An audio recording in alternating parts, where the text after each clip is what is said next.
Nous en sommes maintenant à l'avant-dernier chapitre du livre qui touche les aspects juridiques de l'internationalisation et du marketing international. Bon, l'aspect juridique, c'est probablement l'aspect le plus ennuyant. Lire un contrat, il n'y a rien de plus ennuyant sur la Terre, en tout cas pour moi. Mais c'est probablement un des plus importants parce que lorsque tout va bien, lorsqu'on s'entend bien avec notre interlocuteur ou la personne avec qui on fait affaire, ça va bien.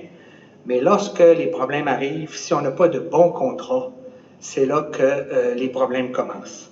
Donc, ce chapitre-là ne veut pas faire de vous des avocats, soyez tranquilles, c'est pas ça qu'on veut, mais on vous donne toutes les indications qu'il faut, les connaissances qu'il faut, justement pour être capable de traiter avec un avocat et d'être capable de le diriger, de lui donner les bonnes commandes. Alors, la première partie de ce chapitre-là passe en revue les principaux contrats qu'on va retrouver à l'international. On pense que d'abord, première chose qu'on fait, c'est qu'on achète des choses souvent, donc les contrats d'achat, autant pour la personne chez qui vous exportez, autant que vous importez. Les contrats, effectivement, d'approvisionnement pour l'importation. On a parlé de mode d'entrée, les contrats de sous-traitance, les contrats d'agence, les contrats d'alliance stratégique, les licences et aussi un aspect important lorsqu'on fait aussi du transport, les contrats d'assurance qui viennent avec. La partie suivante dans ce chapitre-là, lorsqu'on parle de juridique, les litiges. Malheureusement, les chicanes, c'est des choses qui peuvent être fréquentes en commerce ou en affaires. Donc, on vous donne des éléments de comment être capable de vous positionner puis de vous assurer que lorsque vous allez avoir à régler des litiges à l'international, vous ne soyez pas lésés et que vous le fassiez dans les meilleures conditions possibles.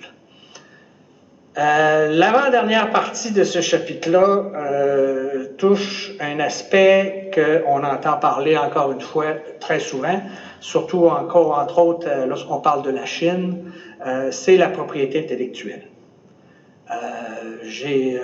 Beaucoup d'entreprises se font imiter leurs produits, des marques, etc., qui sont utilisées sans autorisation.